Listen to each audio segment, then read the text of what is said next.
ಇಂಡಿ ತಾಲೂಕಿನ ರೈತ ಬಾಂಧವರೇ ಹಾಗೂ ಯುವಜನರೇ ಹಾಗೂ ನಮ್ಮ ಇಂಡಿ ತಾಲೂಕು ಜನಕ್ರಿಯಂತ ಪ್ರಸಿದ್ಧವಂಥ ಬಿ ಡಿ ಪಾಟೀಲ್ ಅವರೇ ಹಾಗೂ JDS ಪ್ರಧಾನ ಕಾರ್ಯದರ್ಶಿ ಆದಂಥ ಕಿರ್ಸರ್ಗೌಡ ಪಾಟೀಲ್ ಅವರೇ ಹಾಗೂ ಮಾಜಿ ನಮ್ಮ ಇಂಡಿ ನಗರದ ಪುರಸಭೆ ಸದಸ್ಯರಾದಂಥ ಸಿದ್ದು ಡಂಗಾ ಅವರೇ, ಮಜಲುಲ್ ಮುಲ್ಲಾ ಅವರೇ, ಇರ್ಫಾನ್ ಅವರೇ, ನಿಯಾಜ್ ಅಗರ್ಕಡ್ ಅವರೇ,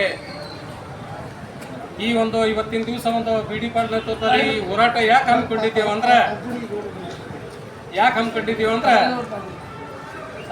ಇತ್ತೀಚೆಗೆ ನೀವು ಎಲ್ಲ ಸುದ್ದಿವಾಹಿನಿ ಒಳಗೆ, ಪೇಪರ್ ಒಳಗೆ, TV ಒಳಗೆ ಎಲ್ಲ ನೋಡಾಕತ್ತೀರಿ.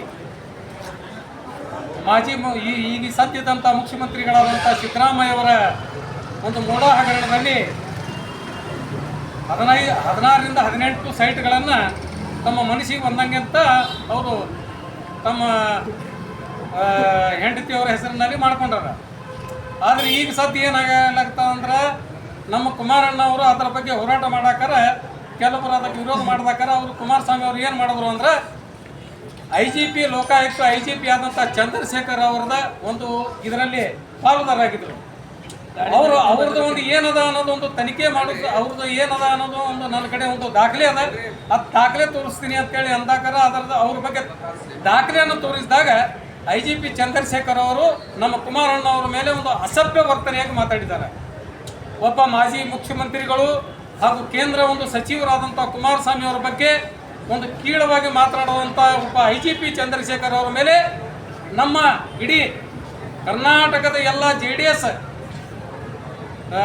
ಮುಖಂಡರುಗಳು ಹಾಗೂ ಇಡೀ ನಮ್ಮ ಇದರೊಳಗೆ ಎಲ್ಲರೂ ಹೋರಾಟ ಮಾಡುವಾಗ ನಮ್ಮ ಬಿ ಡಿ ಪಾಟೀಲ್ ಅವ್ರ ನೇತೃತ್ವದೊಳಗೆ ನಾವು ಆ ಒಂದು ಚಂದ್ರಶೇಖರ್ ಮಾತಾಡಿದಂಥ ಒಂದು ಅಸಭ್ಯ ವರ್ತನೆ ಮತ್ತು ಅವರು ಮಾಡಿದಂಥ ಕೆಲವು ಹಗರಣಗಳನ್ನು ಬಯಲುಗೆಳೆದಾಗ ಅದಕ್ಕಾಗಿ ನಾನು ಈ ಕರ್ನಾಟಕ ಸರ್ಕಾರಕ್ಕೆ ನಾನು ಒತ್ತಾಯ ಮಾಡ್ತೀನಿ, ದಯವಿಟ್ಟು ಅವರನ್ನು ಕೆಲಸದಿಂದ ವಜಾ ಮಾಡಬೇಕು ಮತ್ತು ಅವರು ಕುಮಾರಸ್ವಾಮಿ ಅವ್ರನ್ನ ಕ್ಷಮೆ ಕೇಳಬೇಕು. ಯಾಕಂತ ಕೇಳಿದ್ರೆ ಕುಮಾರಸ್ವಾಮಿ ಅವರು ಒಬ್ಬ ರೈತರ ಮನುಷ್ಯ, ರೈತರಿಗೋಸ್ಕರ ಹಗಲಿರುಳು ಇದು ಮಾಡ್ತಾರೆ ಮತ್ತು ರೈತರಿಗೋಸ್ಕರ ಅವರು ಬಹಳಷ್ಟು ಒಂದು ಸಹಾಯಧನಗಳನ್ನು ಮಾಡ್ಯಾರ. ಮತ್ತು ದೇವೇಗೌಡರು ನಮ್ಮ ಇಡೀ ಉತ್ತರ ಕರ್ನಾಟಕದೊಳಗೆ ಏನಾದರೂ ಈಗ ಕಬ್ಬು ನೋಡಾಕತ್ತೀರಿ ಅಂದ್ರೆ ಅದು ಏನು ನೋಡಾಕತ್ತೀರಿ ಅಂದ್ರೆ ಅದು ದೇವೇಗೌಡ ಪುಣ್ಯ. ನಮ್ಮ ಬತ್ತಾಗ ಒಂದು ಮೋಟರ್ ಸೈಕಲ್ ಕಾಣಿಸ್ತಿತ್ತಲ್ಲ ಮೊದಲ, ಬರೀ ಒಂದು ಹಾಲು ನೋಡಿದ್ರೆ ನಾವು ರೋಡ್ ಮಗಲು ಒಂದು 2 ಕಿಲೋಮೀಟರ್ ದೂರ ತರ್ತಿತ್ತು. ಆದರೆ ಈಗ ಪ್ರತಿಯೊಬ್ಬರು ಒಂದು ಮನ್ಯಾಗ ಮೋಟರ್ ಸೈಕಲ್ ಆಗ್ಯಾವ, ಪ್ರತಿಯೊಬ್ಬರ ಮನ್ಯಾಗ ಒಂದು ಕಾರುಗಳು ಆಗ್ಯಾವ. ಅಂದ್ರೆ ಇದಕ್ಕೆ ಕಾರಣ ಯಾರಂದ್ರೆ ದೇವೇಗೌಡರು.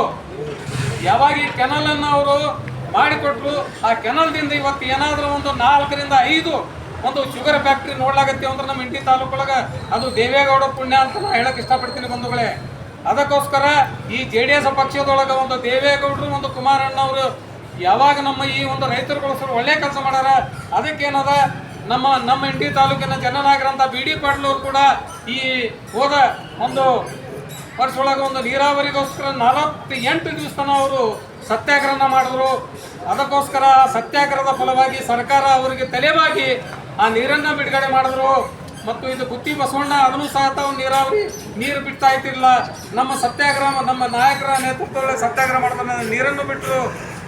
ಆದರೆ ಈಗ ಮುಂದಿನ ದಿನದೊಳಗೆ ಏನಾದರೂ ಅವ್ರು ಏನು ಮಾಡ್ತಾರೆ, ಕೆಲವೇ ಮತಗಳಿಂದ ಒಂದು ಸೋತಾರ. ಆದರೆ ಅವರು ಸೋತಿಲ್ಲ, ನಿಮ್ಮ ಹೃದಯ ಒಳಗೆ ಯಾವಾಗಲೂ ಗೆದ್ದಾರ. ನೀವು ರಾತ್ರಿ ಬಾರ ಕರೆದ್ರು ಬರುವಂಥ ಮನುಷ್ಯ ಅದಾರ. ಮುಂಬರೋ ದಿನದೊಳಗೆ ಅವರಿಗೆ ನಾವು ಶಾಸಕರಾಗಿ ಮಾಡಾಮಿ. ಮತ್ತು ಈಗ ಸದ್ಯ ಏನದ ಈ IGP ಚಂದ್ರಶೇಖರ್ ಅವರು ಏನು ನಮ್ಮ ಕುಮಾರಣ್ಣ ಅವ್ರ ಮೇಲೆ ಅಸಭ್ಯ ವರ್ತನೆಯಾಗಿ ಮಾತಾಡ್ಯಾರ, ಅದಕ್ಕೆ ನಾವು ಇಂಡಿ ತಾಲೂಕಿನ ಎಲ್ಲ ರೈತರ ಪರವಾಗಿ, ಎಲ್ಲ ನಮ್ಮ ಇಡೀ ತಾಲೂಕಿನ ಜನರ ಪರವಾಗಿ ಅವರು ಕ್ಷಮೆ ಕೇಳಬೇಕು. ಮತ್ತು ನಮ್ಮ ಕುಮಾರಣ್ಣ ಅವರಿಗೆ ನಾವು ಎಲ್ಲರೂ ಕೂಡಿ ಶಕ್ತಿ ಬಲಪಡಿಸಿ ಮುಂದಿನ ನಿರ್ಮಾಣವಾಗ ನಾವು ಅವರನ್ನು ಹೆಚ್ಚಿನ ಬಲಪಡಿಸಿ ಕುಮಾರಸ್ವಾಮಿ ಅವ್ರನ್ನ ಮುಂದಿನ ನಿರ್ಮಾಣವಾಗ ನಾವು ಮುಖ್ಯಮಂತ್ರಿಯನ್ನು ಮಾಡೋಣ, ನಮ್ಮ ಬಿ ಡಿ ಪಾಟೀಲ್ ಅವರಿಗೆ ಮುಂದಿನ ನಿರ್ಮಾಣವಾಗಿ ಶಾಸಕರನ್ನ ಮಾಡೋಣ ಅಂತ ಹೇಳಿ ಈಗ ನಾವು ಏನು ಒಂದು ಮನವಿಯನ್ನು ಕೂಡ ಬಂದಿದ್ದೀವಿ. ದಯವಿಟ್ಟು ಇಲ್ಲಿರುವ ಅಧಿಕಾರಿಗಳಿಗೆ ನಾನು ಮನವಿ ಮಾಡ್ತೇನೆ, ದಯವಿಟ್ಟು ಆ ಚಂದ್ರಶೇಖರ್ ಅಂತ ಅವರಿಗೆ ಅವ ಏನು ಅಸಭ್ಯ ಏಕವಚನಲೆ ನಮ್ಮ ಕುಮಾರಣ್ಣ ಮಾತಾಡೋಣ, ಆದ್ರೆ ನಾವು ಏಕವಚನಲೆ ಮಾತಾಡೋಲ್ಲ ಅವರಿಗೆ. ಯಾಕೆ ಒಂದು ಗೌರವಾನ್ವಿತ ಅಧಿಕಾರಿ ಅದಾರ, ಆ ಅಧಿಕಾರಿಗೆ ನಾವು ಗೌರವ ಕೊಟ್ಟು ಗೌರವವಾಗಿ ಹೇಳ್ತೀನಿ, ದಯವಿಟ್ಟು ನೀವು ತಪ್ಪು ಮಾಡಿದ್ರ ಆ ಸ್ಥಾನದಿಂದ ಕೆಳಗಿಳಿದು ನೀವಾಗೋರಿ, ಇಲ್ಲಂದ್ರೆ ಸರ್ಕಾರ ಅವರಿಗೆ ಅಮಾನತುಗೊಳಿಸಿ ತಕ್ಕ ಶಿಕ್ಷೆ ಕೊಡಬೇಕಂತೇಳಿ ನಾನು ನಮ್ಮ ಬಿ ಡಿ ಪಾಟೀಲ್ ಅವ್ರ ನೇತೃತ್ವದೊಳಗೆ ನಾವು ಏನು ಹೋರಾಟ ಮಾಡಿತ್ತು ಅವರ ಪರವಾಗಿ ನಾನು ಮನವಿಯನ್ನು ಮಾಡಿ ಈಗ ನಮ್ಮ ಜನನಾಯಕರಂತ ಬಿ ಡಿ ಪಾಟೀಲ್ ಅವ್ರು ನಿಮ್ಮ ಉದ್ದೇಶಿಸಿ ಮಾತಾಡಬೇಕಂತೇಳಿ ಕೇಳ್ಕೊತಾ ಇದ್ದೀನಿ ಬಂಧುಗಳು.